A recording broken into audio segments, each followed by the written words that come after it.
बिस्मिल्लाहिर्रहमानिर्रहीम। मैं हूं इस्माइल कासिम और आप देख रहे हैं हरफ राज और या मकबूल जान के साथ। फेडरल शरीयत कोर्ट में आज ट्रांसजेंडर एक्ट के खिलाफ पेशी हुई और या मकबूल जान साहब खुद वहां पे पेश हुए और अभी अभी लाहौर पहुंचे हैं। उनसे जानते हैं कि इस पूरे केस के अंदर क्या पेशरफ्त हुई। जी और साहब, देखिए, आज अच्छी खासी गर्मी हुई वहाँ पर। पूरा एक माहौल बड़ा ज़बरदस्त बना हुआ था। दो बहुत अहम एंट्रीज हुई हैं। एक तो इस बिल जो कि 2018 में, जिसके पहले 2-3 साल बहुत काम होता रहा था, उसके जो 3-4 मेन कोर ग्रुप के लोग थे, उनमें से पीपल्स पार्टी के सेनेटर फरहतुल्लाह बाबर थे, वो खुद वहाँ पर तशरीफ़ आए पेश हुए। दूसरा ये था कि 2017 में जो पहला जो अपना केस शुरू हुआ था इस ख्वाजा सराओं के बारे में, ख्वाजा इफ्तिखार चौधरी की अदालत के अंदर, तो उसकी फोकल पर्सन बनाया गया था अलमास बॉबी को। तो आज अलमास बॉबी भी वहाँ पर पेश हुई। अलमास बॉबी जो थी वो इस वक्त इस वक्त ख्वाजा सरा कम्युनिटी के अंदर सबसे काबिल एहतराम औरत है, या जो भी ख्वाजा सरा है। तो वो हमारी तरफ से थी और फरहतुल्लाह बाबर साहब थे, वो उस तरफ थे। इसके साथ साथ एक और साहब थे, वो वहाँ पर पेश हुए कि जो कि अपने आप को एक्सपर्ट समझते हैं डिफॉर्मिटीज़ के, उन्होंने वो पेश हुए। फिर 2-3 और भी इस तरह काफ़ी लोगों ने इसके एंट्री डाली। सेनेटर मुश्ताक साहब की एप्लीकेशन आई जो उन्होंने मंजूर कर ली कि आप भी इसके अंदर पार्टी बन जाएँ, और उनके वकील आए हुए थे, वो खुद नहीं आए। बुनियादी तौर पर बहस तो हम 2 साल से चला रहे थे और आज से तकरीबन कोई 5 माह पहले ये बहस मैंने ख़त्म कर दी थी कि हमें बज़ात खुद इस बिल पर एतराज़ नहीं है, क्योंकि ये बिल बुनियादी तौर पर ख्वाजा सराओं के लिए बना है।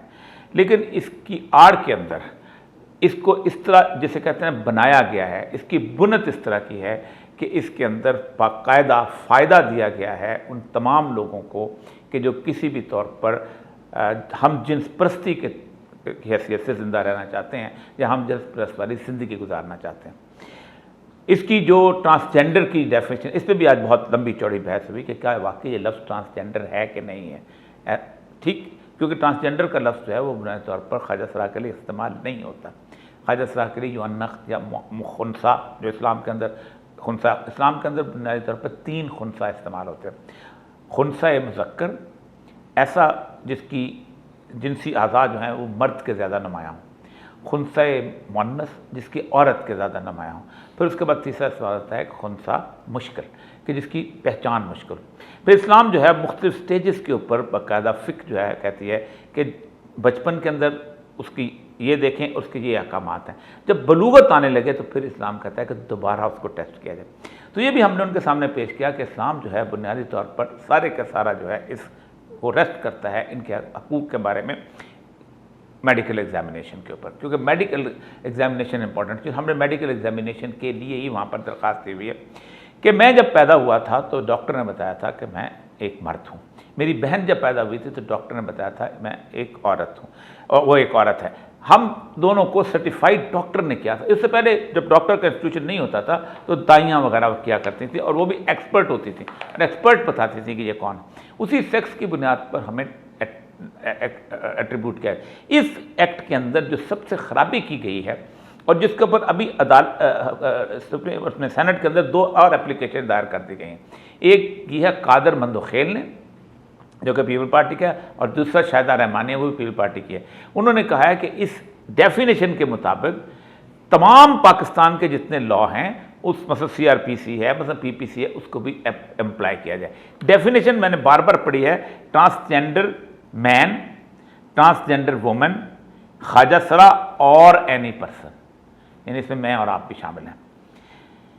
हुज जेंडर आइडेंटिटी और जेंडर एक्सप्रेशन, कि जिसकी जिन्स की आइडेंटिटी या एक्सप्रेशन, मतलब मैं मर्द हूँ लेकिन औरतों वाले कपड़े पहनने शुरू कर देता हूँ, लिपस्टिक लगाता हूँ, मस्कारा लगाता हूँ, चाल वैसे शुरू करता हूँ, हल्के हल्के बोलना शुरू कर देता हूँ, और भी दूसरे किस्म की आर्टिफिशियल आज़ा लगा के, ठीक है, एक औरत बनने के वो होता है जेंडर एक्सप्रेशन। मेरी आदतें इस तरह की हैं कि मैं सिलाई कढ़ाई पर ज़्यादा पसंद करता हूँ, खाना पकाना ज़्यादा अच्छा समझता हूँ, मेकअप करना ज़्यादा अच्छा समझता हूँ। तो gender expression differs from the social norms and the culture expectation, कि एक मर्द से जो लोग तवक्को रखते हैं कि उसको ऐसा होना चाहिए, अगर उससे मुख्तलिफ हैं, या माशरती रवायात, नॉर्म्स, अखलाकी अकदार, अखलाक चाहता है कि मर्द को शेर होना चाहिए, बाहर निकलना चाहिए, मूछें रखनी चाहिए, दाढ़ी रखनी चाहिए, वो मैं नहीं रखता हूँ। या मर्द को जो है तलवार सीखनी चाहिए, मैं तलवार नहीं सीखता हूँ, और मैं कुछ और चीज़ें सीखना चाहिए। Differ based on the sex they are assigned at the time of their birth. यानी अगर बचपन में जब मुझे बता दिया गया, अगर उसके मुखालिफ है तो मैं उसको चेंज करा सकता हूँ। उसकी बुनियाद पे इस बिल ने जो खिलाफत की है, जो रास्ता निकाला है, A transgender person shall have a right to be recognized as per his or her self-perceived gender identity। इस पर आज जज साहब ने, चीफ जस्टिस साहब जैसे, बड़ी अच्छी बात की।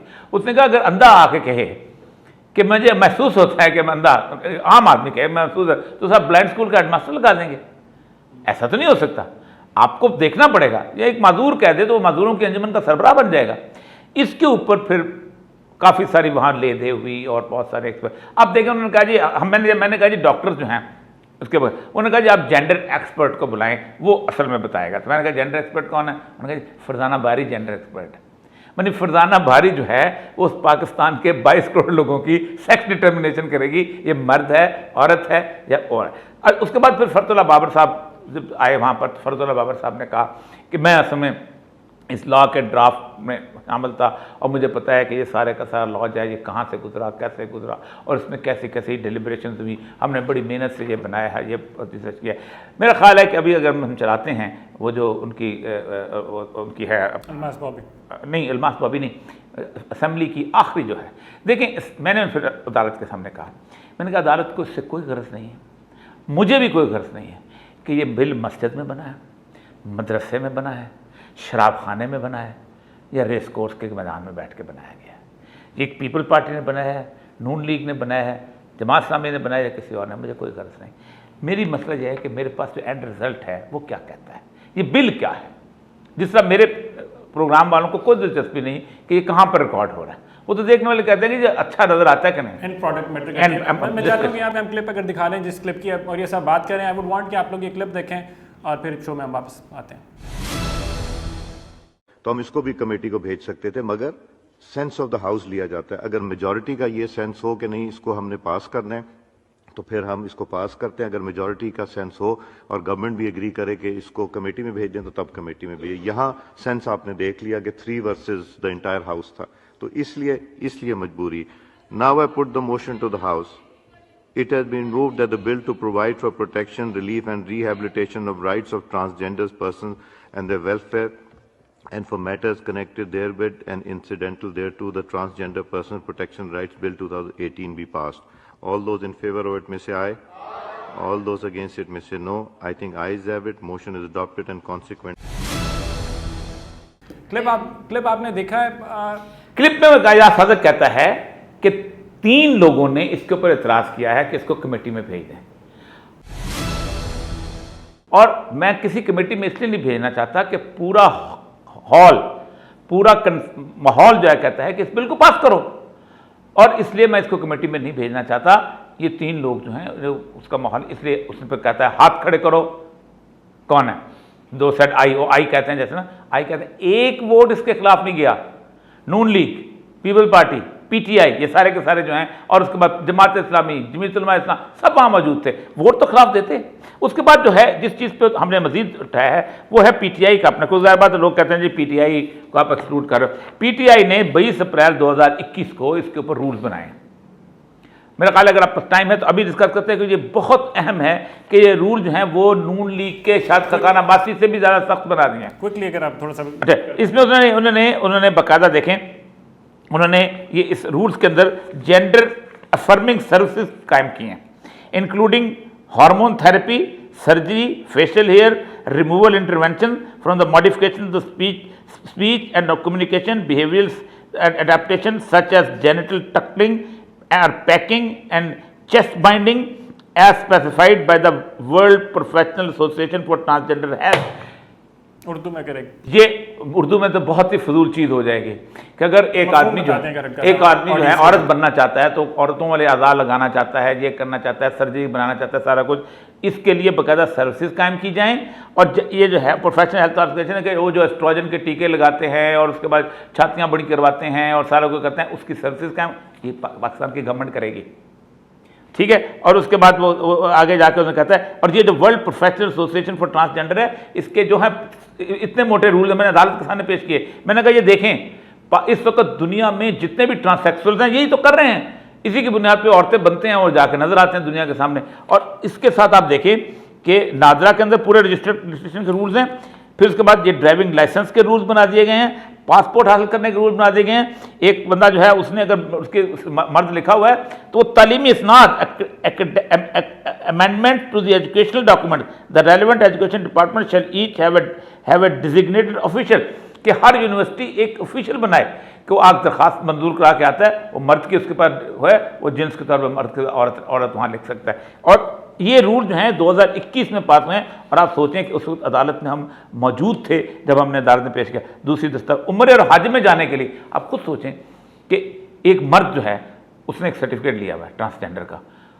वो औरतों की बाथरूम भी इस्तेमाल करेगा, ठीक है, औरतों का अपना औरत बन गया, औरतों की जनाब उसमें अपना कॉलेज में दाखिला भी लेगा, औरतों की स्पोर्ट्स में भी हिस्सा लेगा, और उम्र में भी जाएगा, हज में भी जाएगा। तो ये वाली मामले काफ़ी ज़्यादा ख़राब है। इसके अंदर मैं बस क्विकली अगर चाहूँ तो अलमास बॉबी का यहाँ पे मेरे पास एक क्लिप है, मैं चाहूँगा कि आप लोग वो भी देख लें before the conclusion of the show. ये देखें, बड़ा इंपॉर्टेंट है क्लिप, और फिर वहाँ से वापस आके डिस्कस करते हैं उसको। और पीएमएलक्यू इन सब ने लॉ पास किया। 2 घंटे बाद उसका ज़हन बदल जाए कि मैं शादी का कैंसिल कर, मैं औरत हूँ, फिर उसका औरत का बनाओगे। 2 घंटे बाद औरत हूँ मैं, फिर उसका औरत का बनाओगे। रूप में रेप किए भी जितने ज्यादा आईडी कार्ड्स, उतने ज्यादा फंड, उतना ज्यादा इन एनजीओ को फंड मिलेगा, जितने ज्यादा शनाख्ती कार्ड। ये जितने जॉब कर रहे हैं ये ख्वाजा सरा है, जितने जॉब कर रहे हैं ख्वाजा सरा है, औरतों वाले कपड़े पहन के ख्वाजा सरा बन के जॉब करे। एक और में एक पूरे पाकिस्तान के पॉइंट सुन ले, पूरे पाकिस्तान की आप रिपोर्ट से मंगवाएं कि जितने एड्स में डेथ हुई है उनका चेक करें, कोई ख्वाजा सरा नहीं है। जितने ये एड्स पे काम कर रहे हैं, सुबह निकलते हैं कॉर्नर पे डब्बे उठाए हुए, डेरे पे सेफ सेक्स करें, एड्स ना हो। एड्स वाले वो बाहर के पैसे इनको देते हैं। जितने पाकिस्तान की रिपोर्ट्स आप देखें वो ख्वाजा सरा कोई नहीं है। एक और बात, जितने पाकिस्तान में मर्डर्स हो रहे हैं कराची से लेकर लाहौर तक, पेशावर तक, उनकी ये आपने कलेक्ट करनी है उनकी रिपोर्ट। कोई ख्वाजा सरा नहीं है। जब वो कपड़े उतारते हैं पोस्टमार्टम के लिए तो अक्सर मुझे फोन आते, जी ये ख्वाजा, ये तो मर्द था, तो मैं कहते भुगतो। अब मीडिया वाले ख्वाजा सरा बोल रहे हैं, हमने कोई ख्वाजा सरा कत्ल आज तक नहीं हुआ, शराफत से घरों में रहते हैं, वो मर्द भी घर में नहीं आ रहे थे। अलमास बॉबी की आपने बातें सुनी, ऑब्वियसली अभी आप सारी सिचुएशन आपने देखी, आपके सामने आज की पेशी की सारी पेशरफ्त आपके सामने है। जो बड़ी इंपॉर्टेंट लाइन थी इसके अंदर जोरिया साहब ने की है वो क्या, बिल से इतराज नहीं है, तो ये चीज़ आवाम को बताना बहुत ज़रूरी था। बिल तो है ही नहीं, ये जो इस वक्त कंफ्यूजन है ना, बिल नहीं, कानून नाफज हो चुका हुआ है। अमेंडमेंट का बिल पेश किया है उन्होंने, एक तरमीम का बिल पेश किया, तरमीम होते रहे, हम अच्छी बात, अल्लाह करे कि इन लोगों को तौफीक दे वो तरमीम कर दें, लेकिन मसला समझ है कि हम तो कानून मुरव्वजा पाकिस्तान में इस मुल्क पर अल्लाह की लानत बरस रही है कि 5 साल से इस मुल्क में होमोसेक्सुअलिटी का कानून नाफज है। और मैंने उसमें शायद फिगर पेश की थी कि 28,000 लोगों ने नादरा में दरख्वास्त पेश की थी जिन्स की तब्दीली के लिए, और आप देखें 16,530 मर्दों ने औरत बनने का उसका किया है, 12,154 औरतों ने मर्द बनने का कहा है, 9 मेल टू ट्रांसजेंडर, और 21 जो है ट्रांसजेंडर्स ने कहा कि मैं मर्द। मेरा ख्याल है this is about it, self explanatory है, बाकी आप लोगों के लिए बेहतर समझने के लिए सारे जो चीज़ें हैं वो प्रेजेंट कर दी गई हैं। इस सेगमेंट से अभी तक के लिए इतना ही है, मिलते हैं दोबारा ब्रेक के बाद।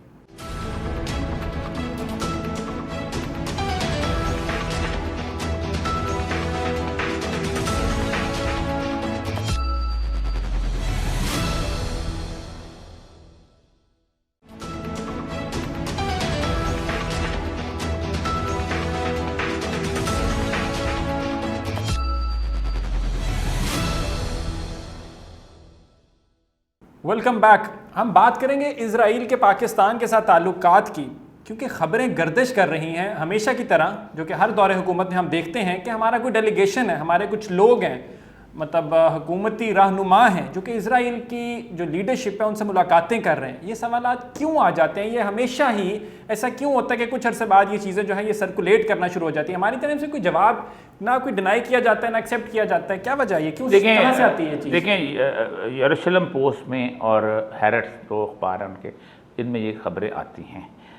तो पहली बात तो यह है कि पाकिस्तान के ये खबरें शुरू हुई थी पाकिस्तान में उस ज़माने में जिस ज़माने में परवेज़ मुशर्रफ साहब बताते थे कि कोई ना कुछ हो जाए। और आपको याद होगा कि खुर्शीद महमूद कसूरी साहब जो थे वो टर्की में उससे मिले भी थे, उससे किससे, अपना इसराइल के वज़ीर ख़ारजा से, और उनकी एक जॉइंट सी प्रेस कॉन्फ्रेंस भी एक कमरे में, होटल के कमरे में हुई थी। निकलते हुए अचानक सहाफ़ियों ने पकड़ लिया था। उसके बाद आहिस्ता आहिस्ता से ये चीज़ें जो हैं आपस जैसे कहते हैं बर्फ़ पिघलने वाली सूरत हाल है। अगर आप उर्दन जाएँ और आप इसराइल के बॉर्डर पे जाके खड़े हो जाएं, या अगर लेबनान जाएं और उसमें जो उनका बॉर्डर है ट्रिपोली वाला, वहाँ पे खड़े हो जाएं, तो आपको बॉर्डर के लोग खड़े होंगे, वो कहेंगे अगर आपने इसराइल जाना है तो हम आपको बग़ैर वीज़े के ले जाके आपको दिखा सकते हैं। और ख़ास तौर पे वो इसराइल नहीं होता, बेसिकली वो ऑक्यूपाइड टेरिटरी होती है कि जो यरूशलेम का इलाका है जिसमें मुसलमान जाना चाहता है। ज़ाहिर बात है बैतुल मक़दस है, हज़रत इब्राहीम का वहाँ मज़ार है, इससे और बहुत सारी ज़ियारतें हैं, मस्जिद अक़सा है, सब कुछ है, जाना चाहते हैं। तो एक कागज़ सा रखते हैं उसके अंदर और आपके पासपोर्ट में, और आपको जाके दे आते हैं। पाकिस्तान के बहुत सारे ऐसे ताजर हैं कि जो वहाँ जाते रहे हैं और जाके वहाँ से खजूरें और जो अपना जैतून का तेल है ये बेसिकली इसराइल से आता है, और वो लेबनान बैरूत में और उसमें ठप्पे अल मदीनातुल मुनव्वरा लगा के वो यहाँ बेचते हैं। लाहौर के एक बहुत बड़े आलिम दीन है, वो एक ज़माने में गए थे, उनका बड़ा मशहूर हुआ था। आज कल ये लेकिन बिल्कुल मुख्तलिफ सूरत हाल है। वजह यह है कि इसराइल ने गुज़श्ता कुछ अरसे से तकरीबन 1.5 साल से एक कैंपेन शुरू की है। ट्रंप के बाद से कैंपेन शुरू हुई है, और कैंपेन ये शुरू हुई है कि अगर आप सारे जज़ीरा नुमा अरब के लोग साथ नहीं मिलते तो ईरान तुमको खा जाएगा, और ईरान जो है वो तुम्हारे लिए मसला बनाएगा। उसके लिए सबसे पहला जो इलाका था वो यूएई का था जो उनके साथ मिला, और यूएई ने बाकायदा इसराइल को तस्लीम किया। और बल्कि यूएई का हालत ये थी कि यूएई का जब दुबई बन रहा था तो सारी इन्वेस्टमेंट यूज़ की थी अक्सरियत की, और आपको याद होगा कि बहुत सारा काफ़ी सारा उसको रिलैक्स किया गया।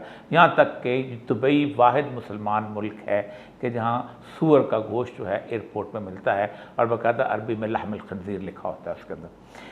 लेकिन ईरानियन जो प्रॉक्सीज़ ने जब बहुत ज़्यादा आगे बढ़ना शुरू किया, और जब सद्दाम की ताकत ख़त्म हुई और इराक़ के अंदर ईरानी आ गए, शाम के अंदर आ गए, यमन के अंदर आ गए, बहरीन के अंदर आ गए, और उनकी प्रॉक्सीज़ ने काम करना शुरू कर दिया। और फिर उसके साथ मिस्र और सबसे बड़ी बात थी कि लेबनान का जब उन्होंने सत्यानाश कर दिया हिज़्बुल्लाह के ज़रिए से। आप तो इस वक्त आपको पता है कि लेबनान दुनिया का सबसे बदम तरीन और सबसे ज़्यादा जिसे कहते हैं कि माशी तौर पर ऐसा है कि लोग बैंकों को लूटते फिरते हैं। तो फिर उन्होंने एक कहा कि मिलाया, उसमें फिर अपना सलमान बिन अब्दुल अजीज़ और मोहम्मद बिन क्या है ये जो नहियान वगैरह, ये सारे जो हैं प्रिंस मोहम्मद और ये वो सारे ये मिले, और उन्होंने कहा कि किस तरीके से इसको आगे बढ़ाया जाए।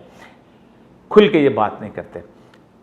जो इमरान खान के जाने की एक बुनियादी वजह में एक अहम तरीन खबर ये थी कि 4 लोग इकट्ठे थे जिन्होंने कहा था कि इसराइल को तस्लीम कर लिया जाए, और उनमें 4 को उन्होंने कहा कि इसलिए कि अगर पाकिस्तान तस्लीम कर लेगा तो हम कहेंगे इतनी बड़ी आदमी ताकत ने कर लिया तो हमारे लिए भी कोई मसला नहीं, तो अरब के लिए रास्ते मार।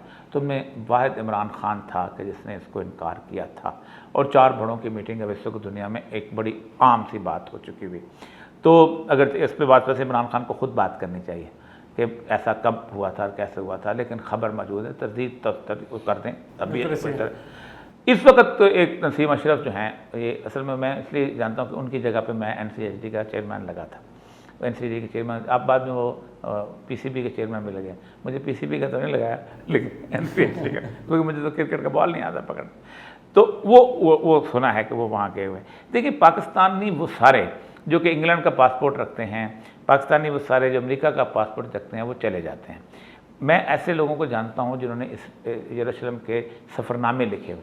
2 सफ़रनामों का तो मैंने दिबाचा लिखा है कि वो जाके लिखे। आज से कुछ अर्सा पहले 1967 से पहले हमारे बुज़ुर्ग जो थे वो हम बैतुल मक़दस जाया करते थे, क्योंकि बैतुल मक़दस उर्दन का हिस्सा था, वो उस टेरिटरी में आता था, उसी के पास था शायद उर्दन। लेकिन अब चूँकि उनके पास चला गया, इज़राइल बुनियादी तौर पर उसने एक बहुत बड़ी बात की थी कि एक इब्राहिमी अकॉर्ड किया जाए। इब्राहिमी अकॉर्ड का डिज़ाइन बना था अमेरिका के अंदर कि ऑल इब्राहिमी रिलीजन इकट्ठे हो जाएं, हज़रत ईसा को मानने वाले, हज़रत मूसा को मानने वाले, और रसूल अकरम सल्लल्लाहु अलैहि वसल्लम को मानने वाले। उसकी वजह यह है कि इस वक्त सारी हेजेमनी जो है ना वो इस वक्त ज्यूज़ के हाथ में आ चुके हुए हैं। तमाम R&D जो है 45,000 कॉरपोरेशन की रिसर्च एंड डेवलपमेंट वो सारे के सारे इसराइल में है इस वक्त। इसराइल जो है $8 अरब का असला बेचता है। 87% ड्रोन जो हैं उसके पास होते हैं। आपको पता है कि लाइफ सेविंग ड्रग जो थी उसके ऊपर पहले क्या निशान होता था? रेड क्रॉस करते हैं हम ईसाइयों का, क्योंकि ईसाई उस वक्त थे। अब पता क्या निशान है लाइफ सेविंग ड्रग? हज़रत मूसा का वो असा है और सांप लिपटे हुए हैं उसके ऊपर। वापस उन्होंने हर लाइफ सेविंग ड्रग उन्होंने बदल दिया टोटल। तो अब उन्होंने उस हेजमनी के हिसाब से वो आगे चल रहे हैं। असल मसला ये है कि रसूल अकरम सल्लल्लाहु अलैहि वसल्लम की जो हदीस हैं वैलुल अरब की तबाही, आप सल्लल्लाहु अलैहि वसल्लम ने फरमाया कि अरब से पहले जो है फारस तबाह होगा और फिर अरब तबाह होगा। तो ये अब तबाही की तरफ हम बढ़ रहे हैं। पाकिस्तान को बुनियादी तौर पर इसे अवॉइड करना चाहिए। इसराइल को मानने से हमारा एक भी मफाद पूरा नहीं होगा, ना हमें कोई मोहब्बत मिलेगी, ना हमें कोई कुछ और। पाकिस्तान इसराइल से ज़्यादा अहमियत रखता है अमेरिका के लिए इस वक्त। इसराइल के पास तो अरबों की 4 तेल रह गए, आप तो बैठे में चाइना के उस सिरे के ऊपर। आपसे ज़्यादा इंपॉर्टेंस किसको है इस वक्त?